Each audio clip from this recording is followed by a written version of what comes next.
December! Bum, bum, bum, bum, bum, bum, bum, bum, bum, bum. What's up, champions, and welcome to the side scheme. I'm Banana Crapshoot here with a car cast because FFG just dropped on us an announcement article for a new hero pack that'll come out after Nova, and we have the Ironheart preview article. This is pretty cool.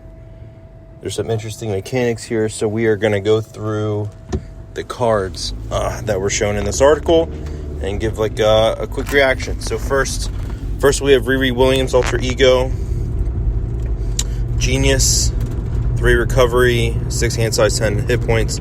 Begin the game with this card. Set your other identities aside. So there's going to be 3 identity cards for Riri Williams, Ironheart. And then as an ability, Child, Prodigy, Action, spend a mental resource to place 1 counter on Riri Williams. And what the progress counters do is the Ironheart hero side, which has 4 hand size now, says level up, action, remove 6 progress counters from Ironheart to ready her and swap her with version 2. Okay, so what we're doing here is, this is, I guess, supposed to symbolize Riri Williams, Ironheart's first attempt at making a suit. She's just making her suit for the first time, so she's not as good at it. And then as she gains progress and gets better at building and tinkering with her stuff, then she can level up to a more powerful version of herself. Okay, so she goes from a 6 hand size to a 4 hand size, and then the hero side for Ironheart 1 is 1 thwart, 2 attack, 3 defense. Pretty solid. So then we got to look at version 2 of Riri Williams, which again has 6 hand size, 10 health, which has Child Prodigy again, but it's slightly different. This is spend a mental resource or 2 resources of any type, so you're not locked in to mental to place 1 progress counter, same thing. And then the Ironheart version 2 is 2 thwart, 2 attack, 3 defense, and now hand size of 5, and has Aerial and Champion and version 2 as traits. And then it has the same level up, remove the 6 progress counters, ready her, and this time you get a tough status card and you swap her with version 3. So again, as she gets better, more used to being Ironheart and the technology and the tools and everything, she gets better and gets some more powerful suits. Then we get Riri version 3, same thing, 6 hand size, 10 health points. And then this version of Child Prodigy says action, spend a resource of any type, place an progress counter here. So we still get progress counters. And each time you put the progress counter on through Child Prodigy, it's limited to once per round on all 3. And then version 3 of Ironheart gets 3 thwart, 2 attack, 3 defense.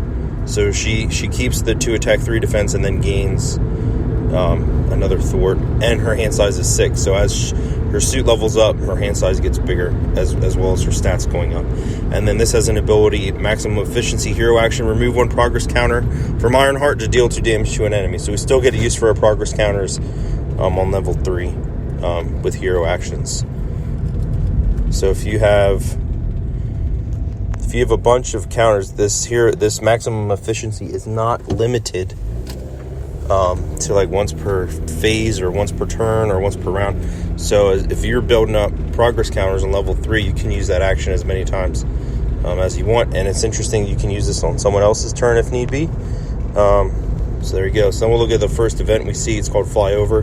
It's a thwart event, generates a mental resource. A hero action thwart, remove 3 threat from a scheme and place 1 progress counter on Ironheart, 2 progress counters instead if this thwart removes the last threat from a scheme. So if you defeat a side scheme with this, you get 2 progress counters. If not, you get 1 on top of removing 3 threat. So here we see we have other ways to get progress counters besides Child Prodigy. So it's not going to take us 12 turns to get to level 3. So that's pretty cool. Next one we have is called Photon Beam. It's an attack, 2 costs, generates an energy resource. Hero action, deal 4 damage to an enemy and place 1 progress counter, 2 progress counters instead if this defeats an enemy. So here we go.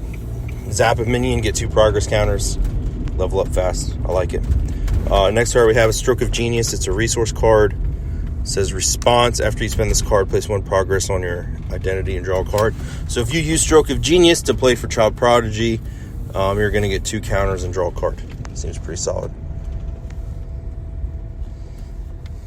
Next up, we have new and improved 3-cost event skill traded hero action. Choose X different options where X is equal to Ironheart's version number. You get to search your deck for an Ironheart card, add to your hand. Give Ironheart give Ironheart a tough status card or ready Ironheart. So obviously this isn't very good at level 1, but levels 2 and 3, it gets stronger as you level up. Seems really solid. Next, we have a 2-cost upgrade, Photon Blasters. You get plus 2 hit points. So then she goes to 12 hit points. And hero action, exhaust Photon Blasters. Deal damage to an enemy equal to Ironheart's version number. So it's good right off the bat just for the hit points. And then the damage is extra. And then as she levels up, she gets stronger. I like that. That works well. Here, it looks like she's going to be leadership. We have an ally, Cloud9, 3 cost, 3 health, 1 thwart, 1 attack, exhaust Cloud9.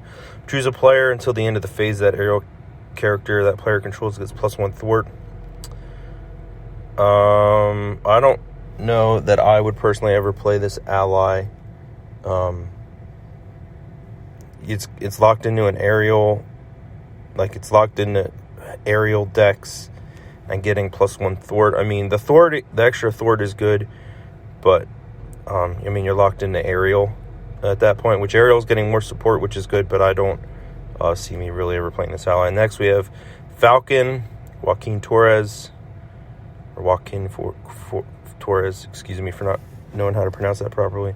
4-cost ally, 3 health, 1 thwart, 2 attack. Aerial champion hero response after Falcon attacks with thwart, spends an energy resource, ready another champion character you control. So after he attacks, spend an energy and ready another champion. This is pretty cool. He's kind of expensive, but he has 2 attack, cool health, and his ability is good to ready other champion characters. That could be cool. Then we have Snow Guard, 4-cost ally. It's a basic ally. 0 thwart, 0 attack, 3 health, champion traded response. After Snow Guard enters play, place up to 3 shift counters here. While the shift counters here are equal to X, she gets plus 3 attack and overkill, or she can get plus 3 thwart and the aerial trait, or plus 5 hit points and retaliate 1. So you can make this a meat shield, you can make this a thwarting machine, or you can make it an attack machine. I like this ally a lot as a basic ally. There's some good versatility. You can do lots of things with it. So I think Snow Guard's pretty solid.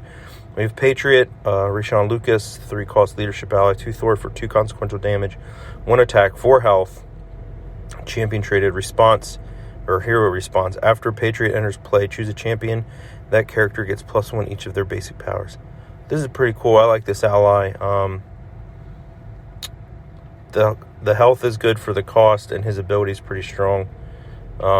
And the enter play is not locked into from hand, so you can get the like rapid response and make the call shenanigans going with him. So that's pretty strong. I think he's a solid ally. He will see play. All right, here we go. Gall out. 2-cost leadership event, attack event. His requirement energy. So while you're paying for this card, you have to spend at least 1 energy resource towards the 2 you use to play this card. And it is a hero action attack. Exhaust your hero.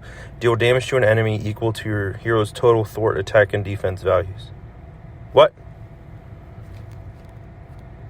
What? This changes the game. This changes the game. All right. So Ironheart at level 3 has a total of 8 stats. Okay? So that's a total of 8. If you play Patriot, they get plus 1 to each of them. That makes 11. So if you play Patriot and then go out a level 3 Ironheart, you're paying 2 to deal 11 damage. Plus other things you could do to improve your attack and health. Like if you're playing multiplayer and you get, I don't know, combat training. What? This is ridiculous. This card's really good. This changes leadership. I think even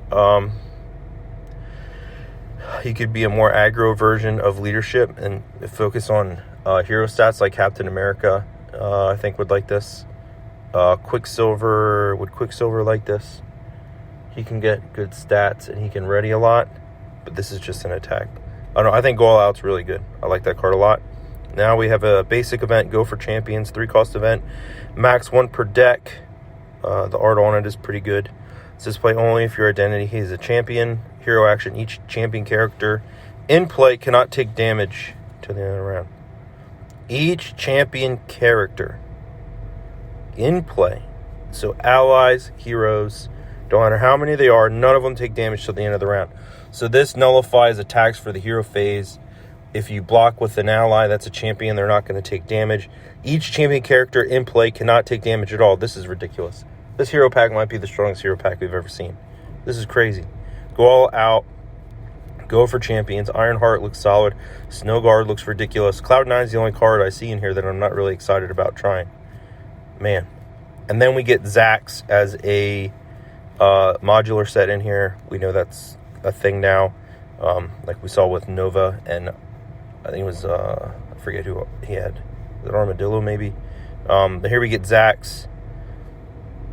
So I like that we're getting more mod sets for the game. But Ironheart overall, I'm super excited about. The hero kit itself looks really good. The leadership cards we've seen, for the most part, look really strong. And Go for Champions is just the most ridiculous card I've ever seen in the game at this point. So let me know what you guys think about Ironheart Hero Pack. That's just my hot takes. Stay scheming, champions.